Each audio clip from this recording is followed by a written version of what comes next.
el finançament completament insuficient que portem arrossegant des de la transició i que és causa directa del fracàs escolar. Sols amb més recursos podem millorar la nostra educació.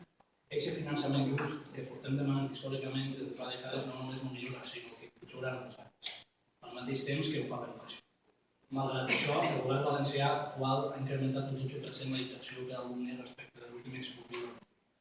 Amb tot, considerem que no es pot fer absolutament cap triomfalisme al futur.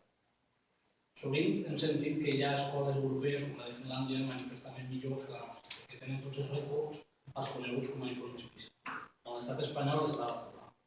Ara bé, a diferència del nostre país, allà el professorat és considerat com a molt honorable per la seva funció social. Una societat millor és una societat que dignifica el seu professorat. El fa costat del tracte amb l'honorabilitat que mereix. Una societat decadent persegueix el seu professorat.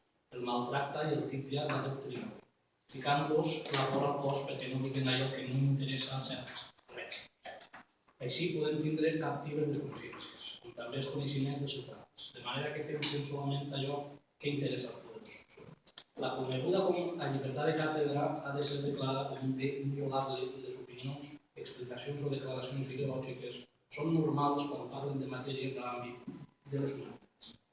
No hi ha un delicte com el que Ciutadans i PP han descrit com a adoctrinament en cap país europeu, ni tan sols en els que tenen sistemes polítics més precaris.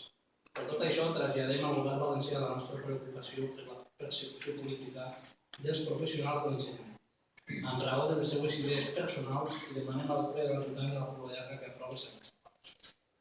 Primer, demanar al govern valencià que engegui una campanya de dignificació del nostre professorat, per ràdio, televisió i premsa, on es posi en valor la importància del paper social dels nostres docents.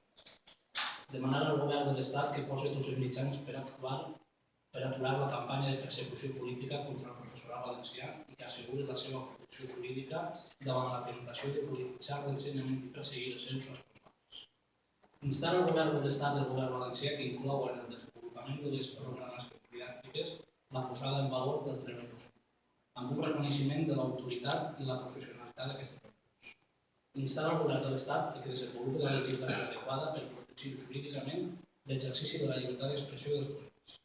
Declarar l'honorabilitat dels professionals de l'ensenyament per seu esforç en fer una societat millor, agafant el model dels països amb millors xifres als informes PISA, on el professorat té evidentment una consideració i suport positiu per part de la societat. Moltes gràcies.